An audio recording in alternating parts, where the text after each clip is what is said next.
Hello, I am Suzanne Hilser-Wiles, President of Grenzebach, Glier & Associates. We appreciate you joining us for our most recent webinar, Managing a Campaign During the COVID-19 Crisis, made by McGill Responds. I'm joined today by Marc Weinstein, Vice Principal for University Advancement at McGill University in Montreal. Marc oversees all fundraising and donor relations activities, as well as alumni engagement for the university. And he led its previous campaign, which raised over $1 billion and included gifts from over 50,000 first-time McGill donors. For his outstanding work, Marc has been recognized by the Quebec chapter of the Association of Fundraising Professionals, and in 2017, he received the Outstanding Achievement Award for extraordinary contributions to the field of educational advancement from the Canadian Council for the Advancement of Education. In September 2019, McGill announced Made by McGill, the campaign for our third century, a bold fundraising campaign with a $2 billion goal. Not only is Marc leading the team that is driving this campaign, but he is also one of McGill's most active and successful principal gifts officers himself. It has been our great pleasure to work with Marc and the McGill team, and we are delighted to have him with us today. Before we get started, I have a couple of administrative reminders. This will be a 30-minute discussion. We ask that you submit your questions via the Q&A button at the bottom of your screen. We will not be responding during the webinar, but Marc has graciously agreed to help us respond to your questions, and we will post answers on our website soon. Finally, you are all on mute during the webinar. I have one late-breaking announcement. I have had some issues with connectivity as we've set up for this call. So my colleague Pete Lasher is on hand to step in if there's any sort of break in my participation. Now it's my great pleasure to welcome Marc. Marc, can you begin by giving our listeners a little bit of background about your program and how you all are working now? Thanks, Suzanne. With pleasure. So just to provide a bit of general context, we're an advancement shop of about 230 people, of whom just about 70 are frontline fundraisers. About 2/3 of our staff work centrally, and about 1/3 work within our various faculties and schools. These numbers represent a fairly significant staffing up that we undertook over the last 2 years as we prepared for the launch of a $2 billion campaign in September of last year. Needless to say, 2020 is now looking a little different. It's been just over a month that everyone on our team has been working from home. I'd say, frankly, that the first 2 weeks were getting ready to set up, get ready to get organized, making sure that we had the equipment and software platforms to keep everyone connected, and figuring out how to handle things like collecting the mail, signing memorandum of agreements, and processing gifts. Over the last 2 weeks, we've been able to get into some short, mid, and long-term planning and thinking about how we can recalibrate our activities to reflect the needs of the campaign, the university, and our community as a whole. I'm happy to talk more about some of these changes later on. And right now, we're working remotely until May 1st, inclusive, until further notice by the government. So, Marc, how are you and your senior staff staying in touch with everyone within advancement, both as you pointed out, work through some of these practical things, but now especially that you're working on some long-term planning? Well, in the first week or two, our concern was mainly with maintaining a regular flow of information as directives from the government and from the university were evolving rapidly. We quickly began meeting daily as a senior team to share information, decide on action plans, and resolve urgent issues. The university also formed an emergency operations committee to tackle issues like computer and software issues, building access, online instruction, final exam scenarios, and so on. We also started sending daily communications from the VP to all advancement staff, sharing updates, pointing to university resources, and emphasizing my appreciation for everyone's patience and dedication. Our communication now is ongoing, but not daily.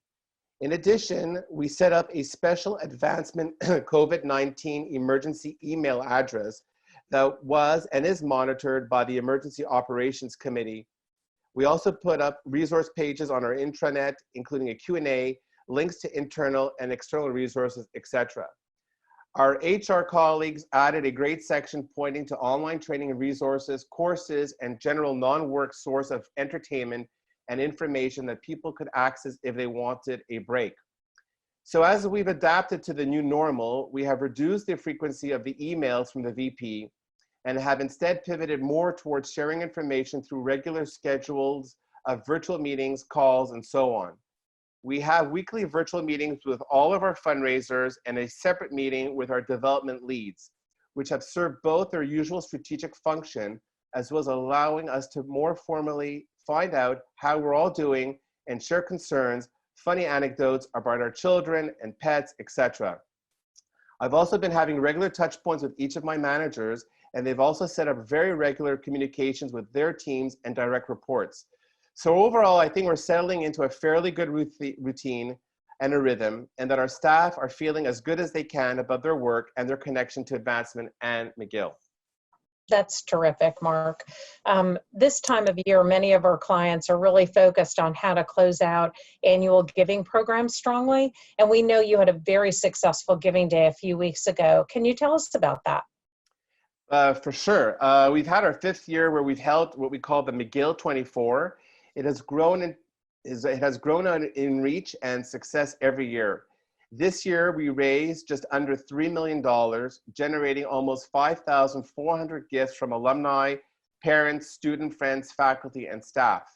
Although McGill 24 is primarily a digital campaign, it has also traditionally involved on-campus events and volunteer-organized gatherings of alumni around the world. However, in the final days of this year's planning, we had many discussions about whether we should cancel all the events and even whether it would seem insensitive to be asking our community for donations in the current climate. Remember, McGill 24 was on March 11th. In the end, our digital campaign went ahead as planned, and the results were truly amazing. Gifts were coming in at a rate of several per minute, and we exceeded our targets for every faculty, as well as for students and young alumni and faculty and staff. Over 1.5 million people engaged with us over social media, and we were able to beat last year's dollars raised by over $600,000 and increase our donor numbers by several hundreds. This continues McGill's streak of holding the largest one-day fundraiser of any Canadian university, which is pretty amazing given the circumstances. I'm incredibly moved by what our community of alumni and donors did, and I'm very proud of our team for having the professionalism and agility to make the event a success despite the context. That's really fantastic, Marc. And I hope that our listeners also get some inspiration from that, that this is a time that people do want to engage with those institutions that are most important to them. I'd love to hear now about your experience as a principal gifts officer during this time. What are you hearing from your own prospects about how they are thinking about their giving and how they want to be engaging with McGill during this period? Sure. As is the case probably for many of you, I went into this period very unsure of what to expect from the prospects, donors, and volunteers that I work with and communicate with regularly. I did what I encouraged everyone on our development team to do. I systematically began reaching out to our donor communities and our key volunteers for the campaign. Everyone I've spoken to has been happy to hear from us and has perceived our reaching out as not an imposition, but as a chance to catch up. The donors I spoke with have expressed their continued commitment to the university and their desire to keep the door open for further conversations, even if it's not the time to make an ask or to have a decision made about a giving agreement or some other opportunity. In terms of gifts that were near closing, I've been encouraged that a couple of these donors have been willing to continue with signing a memorandum of agreement, but for obvious reasons, many are taking a wait and see attitude. So I think as principal gift officers, this is when we really see the fruits of our deep relationship building.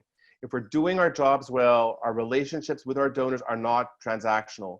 They reflect a richer connection with our institutions and with the causes people care about, and all we have to do is just listen. That's great advice, Marc. You touched on something that is an issue many of our clients are bringing up to us. How do we keep our volunteers engaged during that time? So could you explain to us how you at McGill are working with your campaign committee during this time? What are you doing to keep them engaged? So just to put a bit of context, we launched our campaign, as earlier stated, in September of 2019. And here we are in this very different environment today.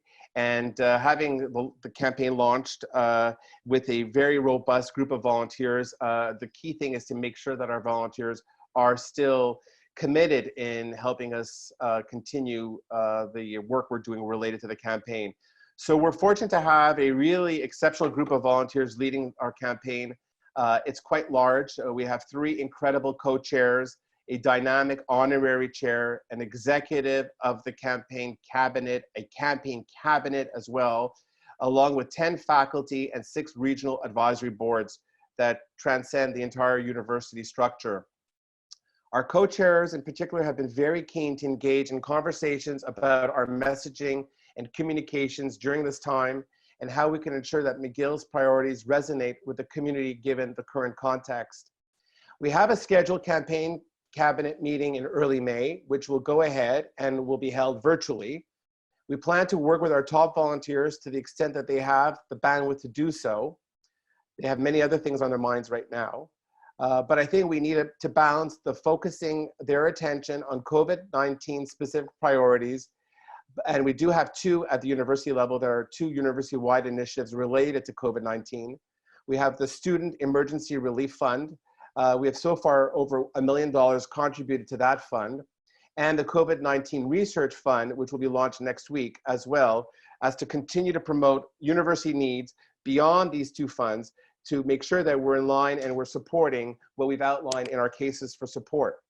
So clearly, we need to strike a balance. We also need to be flexible and agile in considering how we can best work with these groups going forward.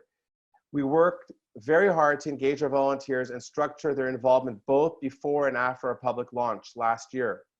That engagement remains crucial, and I feel confident that we'll be able to use this network productively and creatively over the next period. As just one example, our corporate committee will be important partners as we consider how students might be able to continue to have internships and other experiential learning opportunities, even if these cannot happen in traditional ways. We can also look to our networks to support our technology needs going forward, particularly with respect to online learning. Marc, McGill has real strength in immunology and infectious disease. Have you introduced any near-term initiatives specific to the pandemic? Absolutely. Very early on, we realized that there was a huge appetite in the community to support research and initiatives focused on treating, curing, and mitigating the damage from the disease.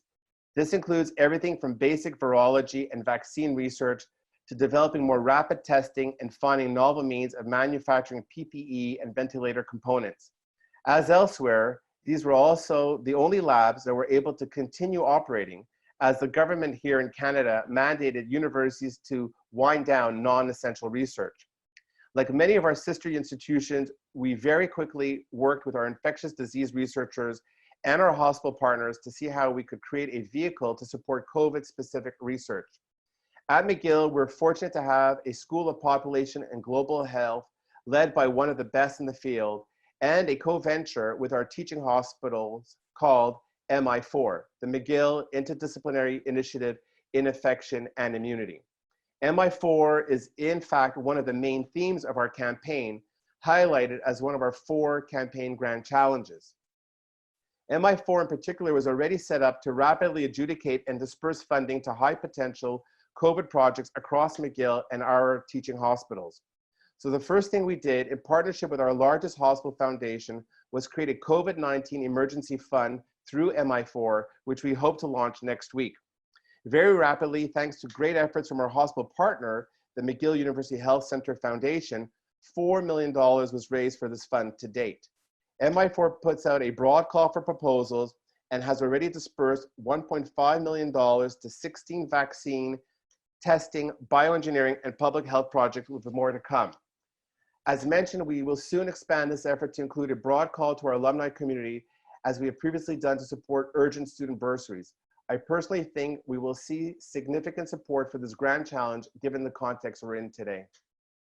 Well, and you've done such a terrific job, even on this call, illustrating the enormous impact that philanthropy will have on both your students and the research that you're doing around this really important issue. Are there things that you and your team have wanted to try or wanted to change that the pandemic and shifts in work are letting you experiment with? I think that's a great question, and it's given us a lot of an opportunity, in fact, to reflect and sort of recalibrate our thinking as a unit altogether. And although we did begin a university-wide project a couple of months ago, allowing people some limited access to remote working and flexible time, I think present circumstances have made us see that in a lot of ways, we can do our jobs at a distance and do them quite effectively.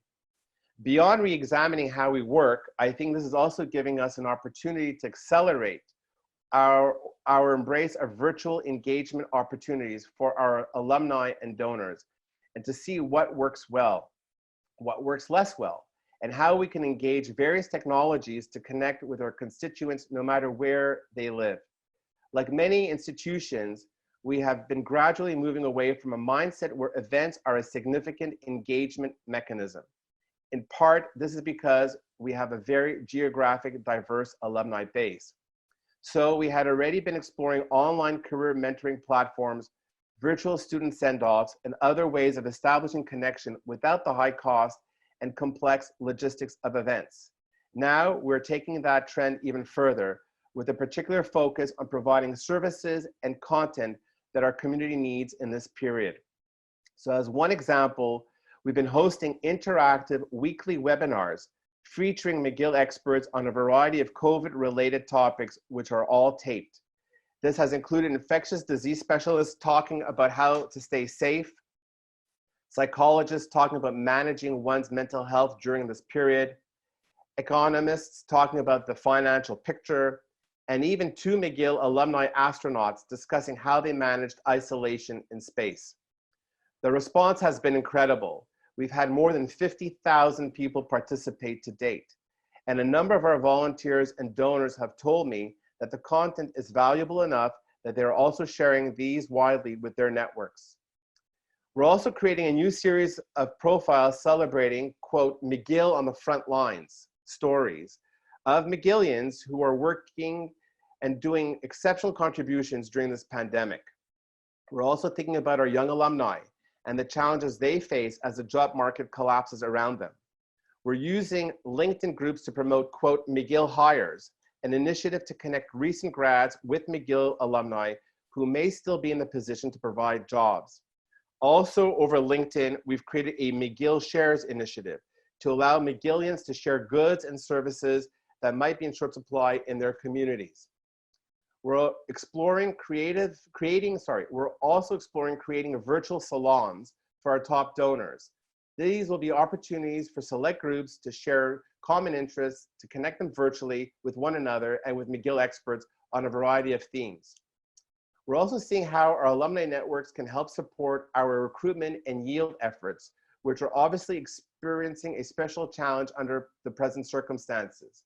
We're engaging alumni in targeted webinars for prospective parents and students, and are exploring how we can support a potential virtual convocation for graduating students. The pandemic is also giving us opportunities to explore virtual stewardship, another area that has interesting potential. Not only are we encouraging our development officers to use this time to catch up on stewardship phone and video calls with their donors, but we're exploring a software that will connect donors and beneficiaries via smartphone. None of us would have chosen to be, frankly, in this present situation, but it does give us an opening to challenge some of our assumptions and to consider how we can be more efficient with our travel, the events that we produce, and resources using technology. I think all of these possibilities will ensure that the campaign will continue and will continue to have momentum in the near future. Thanks, Marc. You shared a lot of really great ideas in there that I think our listeners will be able to put into practice in their own shops. But I actually want to highlight two that you talked about. The first, our GG+A communications colleagues keep talking to us about making sure our clients are doubling down on mission. And I think you've illustrated that in a number of ways I love what you talked about with the interactive webinars around access to McGill's areas of excellence, the professors and leaders who are really doing extraordinary work and helping people engage with that, reminding them what makes McGill special. I think that's a terrific thing that a lot of our listeners could learn from. The other thing that you mentioned, and I want to highlight this, some people on this call have heard me talk about this already, but as we do surveys of alumni across our client institutions, we hear a lot of feedback from alumni that it is fun to get together and socialize, but a lot of what they really want from their university, and one of the things that'll motivate them to keep a lifelong relationship, is this access to mentoring and career development.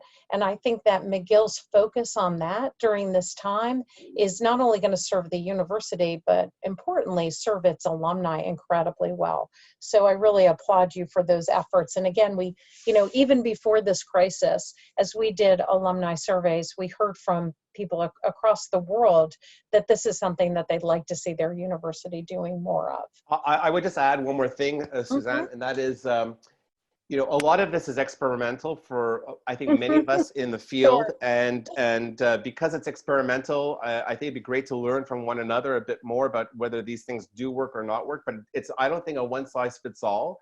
But I think this situation we're in right now is allowing us to really accelerate our thinking about how do we remain relevant to our alumni donor community, and how do we also at the same time provide different tools that will create impact for the short term, but also possibly even for the midterm and long term. And I think our world as advancement is going to radically change in the next couple of weeks, if not months. And I think some of these things we're experimenting right now will either be very positively received, or perhaps might be morphing into something else over time. But I think this is a good chance for institutions to really take a step back and start questioning what are they doing and why are they doing it, and seeing what else can be done to help enhance their performance with respect to whether it's fundraising, communication, stewardship, alumni relations, and the list goes on and on. But I think this is a good chance to do that. And, Marc, I think you have also highlighted one of the things that is what I think is one of the unintended benefits of this time. There is a focus on creativity and innovation over perfection. So I think there is some understanding that we're figuring it out as we go along. So places are more open to experimentation, knowing that what we're rolling out might continue to be tweaked. It doesn't have to be perfect. And I think there's been a really positive response from alumni and other constituents to that. So hopefully this sort of creative approach to how do we address some of the issues we've known about will continue. That's something I'm hoping. I think you're right, and I think it also allows us to be very relevant with our volunteers. If those of us on this phone call who are in campaign right now, it allows us to be very relevant with our volunteers. Our volunteers have also some really great ideas. And they also have great connections and great creativity as well. So to listen to them and get them to participate in that conversation is, I think, a very healthy thing for many of us to be doing. And so, it's when you look at this campaign, which just launched literally, 6 to 8 months ago, and finding ourselves all of a sudden in the world we're in, one of the big fears was, should we be worried about losing the momentum of the campaign? And the answer is absolutely no, because everybody's committed in wanting to see us be successful in it. And moreover, everybody's in it together. This is not as if it's a one-off. And so this is a slight nuance and not a significant nuance from the last downturn we had, which of course I survived in the last campaign with McGill. And that relates to, and I sort of jokingly said yesterday in preparing for this call, that perhaps McGill should not be launching campaigns, because when we launched our last campaign in 2007, about 6 or 8 months later, there was the economic crash that took place. And here we are, we launched our campaign in September 2019, and here we are 4 to 6 months later with this crisis on our hands. So maybe there's a sign, I don't know, or not, but I would say that I think volunteers want to be consulted, they want to be involved, and I think getting our campaign leadership right now connected is really critical. And what we've done in this interim phase, and I'll end with this, is that we've encouraged our 3 co-chairs to have one-on-one calls with each of the faculty advisory board chairs, and having us part of that conversation to see how we could actually do our jobs better, and how we could work better together, and what are their expectations in a short-term and midterm sort of framework. And I think that's been really, really helpful and healthy, because when we get to our May 4th meeting, I think the campaign cabinet will be that much more intersected and interconnected than ever before. So I think there's some good things that can come out of this. That's terrific, Marc. So now I have a question for you that isn't specific to this unusual time. You and your team did a fantastic job leveraging your campaign brand Made by McGill. Can you share with us how you're using that in your communication strategy? We're all quite proud of the work around the Made by McGill brand, and appreciate the fact that it's been so well received. What has enabled us to leverage the brand so effectively, first and foremost, was our decision at University Advancement to partner with our central communication colleagues from the outset and develop a brand with a multi-purpose function, one that would not only serve the marketing and communications needs of our campaign, but also be a key anchor in an enterprise-wide effort to reposition McGill on the global stage. The brand itself was designed to serve as a powerful storytelling tool, one that we hope would resonate with alumni as they reflected back on the many ways in which their McGill experience has shaped their professional careers and personal values. We've been so excited to see how well this was in fact embraced by our global alumni community. How themes of resilience, of responsibility, and of leadership are being seen as important traits of the McGill experience. Our alumni have been excited and re-energized by the brand and themselves reflected in many of its traits. From a practical point of view, having a common, agreed upon brand made it easy, in the first instance, to develop all of the marketing and promotional pieces one would need to launch a public campaign website, videos, cases for support, and other supporting materials. The storytelling aspect also provides us with some great opportunities to expand our outreach and engagement efforts in exciting new ways. Had we not been in pandemic lockdown right now, we would have launched an exciting alumni storytelling website this month, a platform where alumni, students, and faculty would share their personal stories in print, audio, and video. It's still in the works and will form an exciting anchor in the next phase of our campaign communication strategy when the time is right. Marc, I can't thank you enough for your time today. Your insights are incredibly valuable to me and my colleagues, and certainly to everybody on the call. I think people will hear why we appreciate your partnership so much. I want to thank everyone for joining us on the call today, and encourage you all to please continue to participate in our webinar series, and check out our thought leadership on our website. We update that regularly. If you haven't already, I also invite you to connect with me and the firm via LinkedIn. I hope everyone here has a wonderful weekend and stay safe. Marc, thank you so much again. Thank you. Thank you for the opportunity.